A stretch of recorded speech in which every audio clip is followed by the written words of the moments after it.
The 80-year-old professor desires to marry the 30-year-old lady. This is a lady of his dreams, a lady of his choice. He insisted on getting married to this lady, but three persons from the professor's family say they no go agree for this marriage to take place. The matter was sent to the court, and the court heard all the parties involved. And on the 5th of April 2023, his Lordship Justice Bernard Bentil delivered his judgment in this matter. In this video, I present to you the facts, the issues, and the court's decision. I'm Godwin Selassie Dakbo, and this is Make It Legal. Make it legal. I'm sure by now you will know that as part of the procedure to celebrate an ordinance marriage, the party is supposed to give a notice to the marriage officer or the registrar of marriages, and upon receipt of this notice, the marriage officer or the registrar of marriages will enter into the appropriate register and from there publish the bans. Publication of bans is about giving notice to the whole world that the parties intend to get married under the ordinance, so that if anybody has any issue where the marriage should not take place, that party should come forth and speak. That person forever holds his or her peace. The process of coming in to say that the marriage should not take place again because of ABCD is called filing of a caveat or the entry of caveat. Now, the entry of caveat is done to prevent or prohibit the celebration of the marriage because you have a just cause why the marriage should not take place. So you who files the caveat, the law calls you caveator, and the one who you file the caveat against is the intended parties to the marriage. Now, those are the background to this particular case. Now, let's take the facts, the issues, and know what exactly the court says. Now, the scenario we are just talking about is very similar to what you see in this video. Take a look at it. Pastor! Sir Pastor! This girl! I took her from there! I trained her! After Please. We are online. You can take him out, please. Let's come and see me in the office. Sir, it will not happen. It will not happen. It will not happen. I say it will not happen.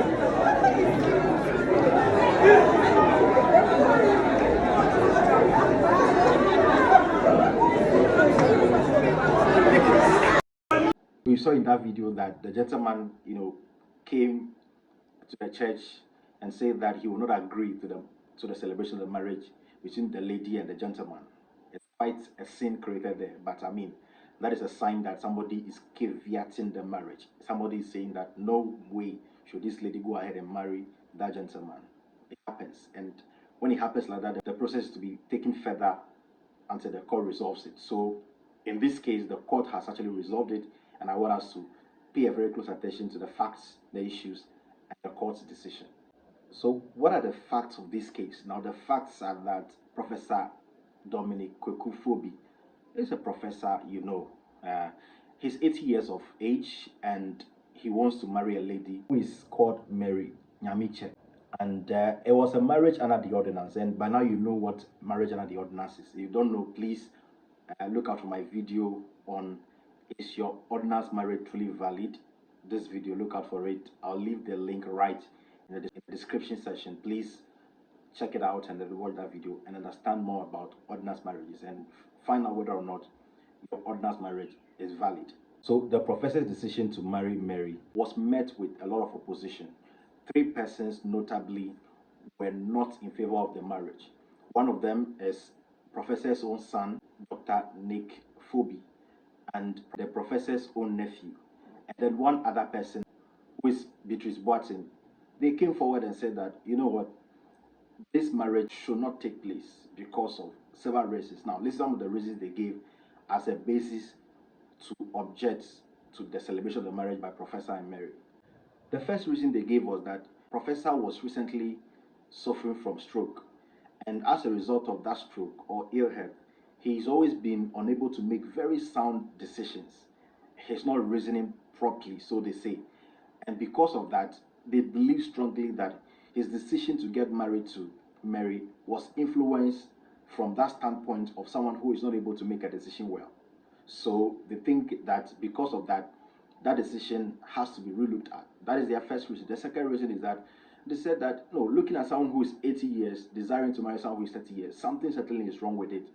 It's just obvious that the younger person who is 30 years has a motive of coming into the marriage just for personal interest rather than for love and affection. So such a marriage should not be permitted to take place. They also give another reason, which is that the woman who professor desires to marry has a history of being unfaithful. And on many occasions, lovers have shown up as persons that she has some sort of relationship with. And such a woman is not faithful enough for a professor who is very old now to get married to. It will complicate his life. Those are some of the reasons they gave. They also gave another reason, which is that the professor's past health complications and some of the wrong decisions he has made as far as marriage is concerned led to him experiencing about 5 divorces. And because of that, they are very much convinced that if it's allowed to go into this marriage, it would also soon lead to probably a divorce, and that will bring some burden to the family, and they want to avoid that. The last reason they gave was that Professor is currently married to one other person who is a third caveator in this case. So, for this reason, they said that the court should go ahead and ensure that the marriage is prohibited from taking place, or they forbid them from getting married to each other. Now, so with this fact before the court from the judgment addressed 2 key issues. The first issue is what is the right procedure to follow in proceedings such as this when someone intends to file a caveat and object to the celebration of a marriage. What is the right procedure to follow? The second thing is that on what grounds would a caveat entered against a marriage succeed and a marriage be allowed to take place or be prohibited or forbidden from being celebrated?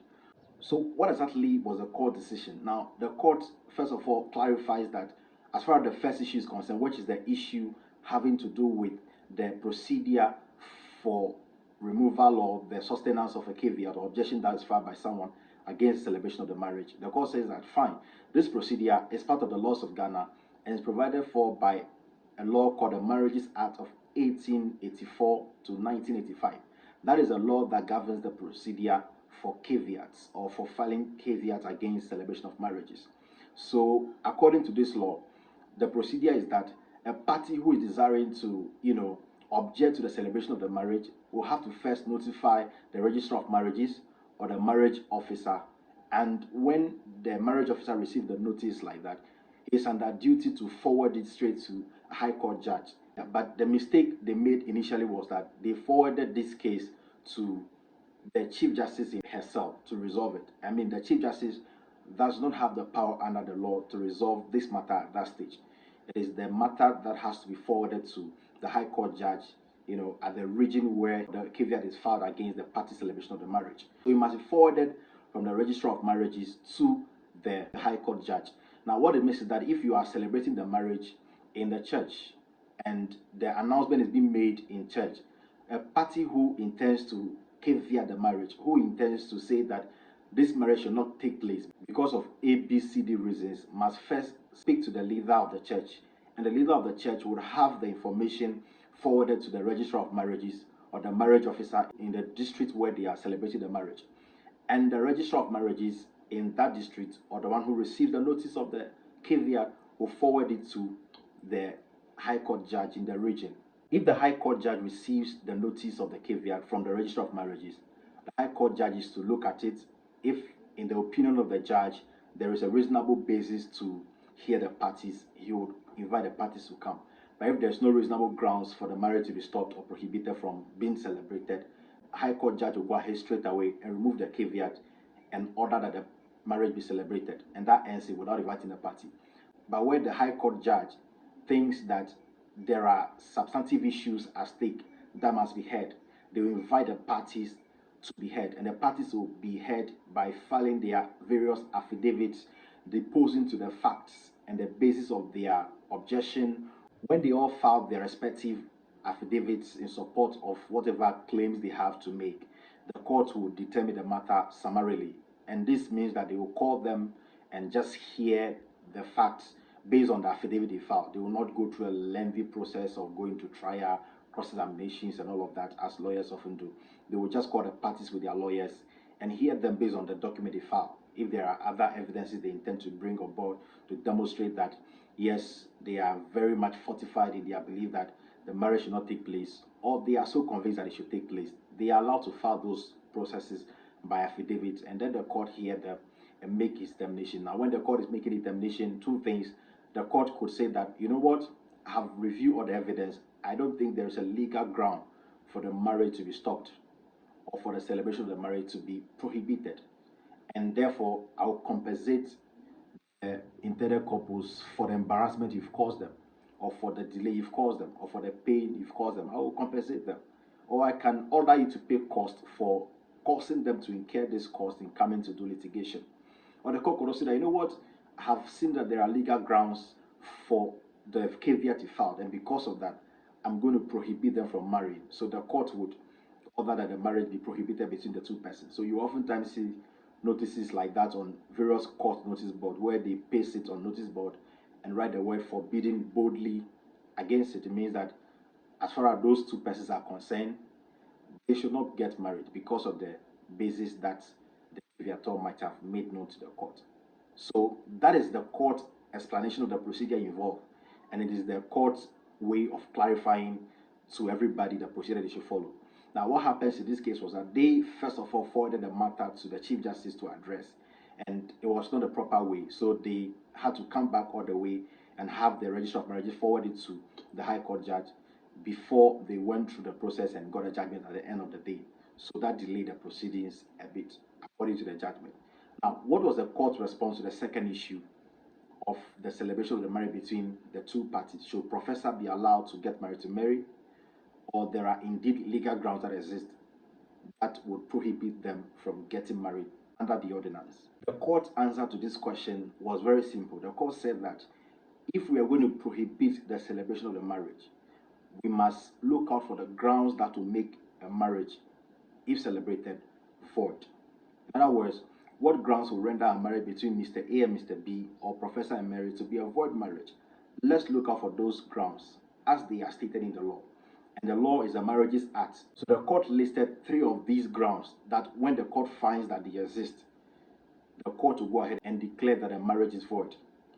And the court was saying that if the court can declare a marriage void on those grounds, then if those grounds are found established, then the court will go ahead and prohibit them from getting married. So the key question was, did the caveators really establish all these three grounds to convince the court that the marriage indeed has to be prohibited or forbidden? The three grounds are that: number one, that there exists between the parties a lawful marriage. That is the first ground the court looked at. Then the second ground is that there are issues about the age of the parties and the requisite consent that is required for the marriage to be contracted if the person is below the age of 18. Then the last but not the least, which the court considered, was, is it going to be a marriage that would occur within the prohibited degrees of consanguinity or affinity? Are there blood relations involved in this marriage?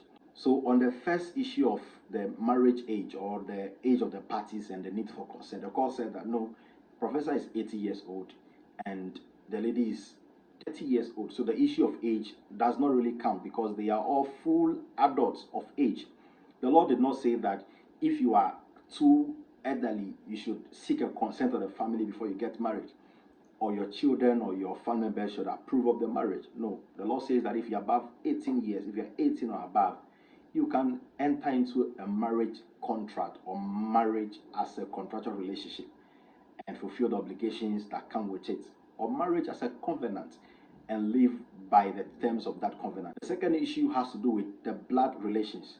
The issue of prohibited degree of consanguinity and affinity. Are they related by blood, or do they have any special relation between them that will make them not capable of being married under the laws of Ghana?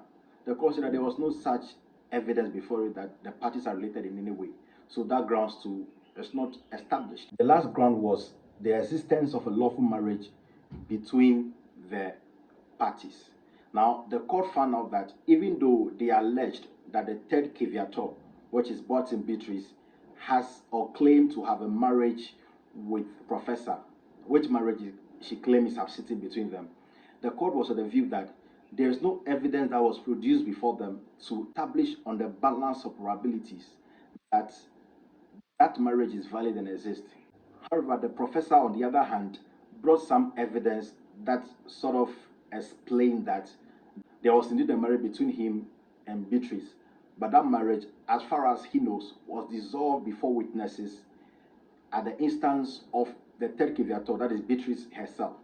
The courts indeed, assessed or evaluated all the evidence, said that, as far as the law on dissolution of customary law marriage is concerned, it must comply with the case of Atta versus Annan, which is a 1975 decision.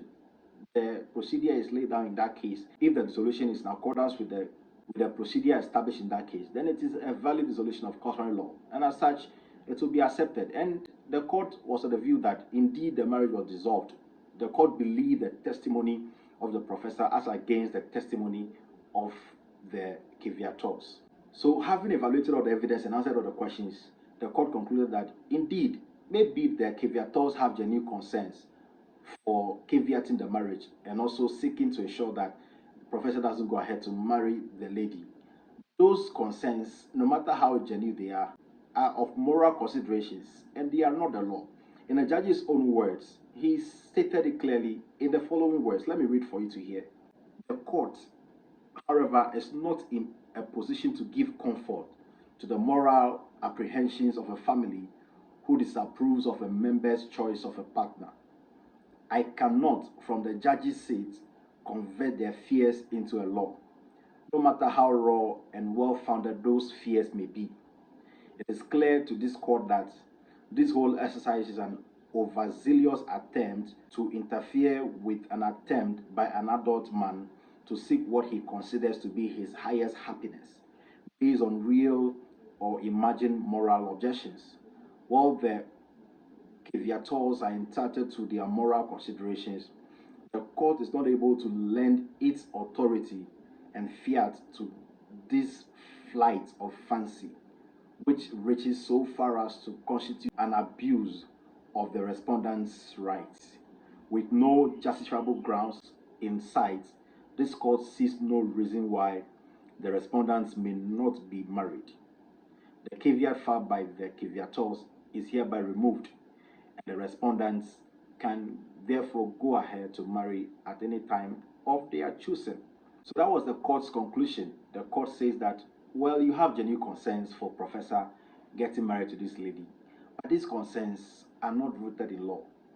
They are not supported by the law. They are just your emotional and moral considerations and reservations you may have about a man of 80 years getting married to a woman of 30. If he says he's okay with it, he should be allowed to make that choice. It is his choice to make, not yours to make for him. So the court says that, let the caveat be removed. In other words, registrar, go ahead, issue them the certificate to go and celebrate the marriage and live happily as married couples. That is what the court said. And the court also went ahead to award a cost of 20,000 Ghana cedis against the first caveator and the second caveator, that is the son and the nephew. They awarded a cost of 20,000 Ghana cedis against them each to be paid to Professor and Mary. And they also awarded a cost of 10,000 Ghana cedis against the third caveator, who is Boatin Beatrice, the wife. And that cost also to be paid to Professor and Mary. So what do you think about the court's decision? Do you agree with the reasoning of the judge? If you were in the judge's seat, would you have taken the same decision? Would that be your conclusion? Would you have removed the caveat? Let me know what you think and what you would have done differently, or whether you agree with the judge. Drop that comment in the comment section. Let me know what exactly your judgment would be. Have you subscribed to the channel yet? If you are yet to subscribe to the channel, please do so now. Click on the subscription button to subscribe to the channel. If you want to watch our videos on the laws of marriages in Ghana, watch this video. Just click here. And if you want to watch the videos on succession and inheritance as it pertains to families and wills, click on the one at the top. I'm Godwin Selassie Dakbo, and this is Make It Legal. Make it legal.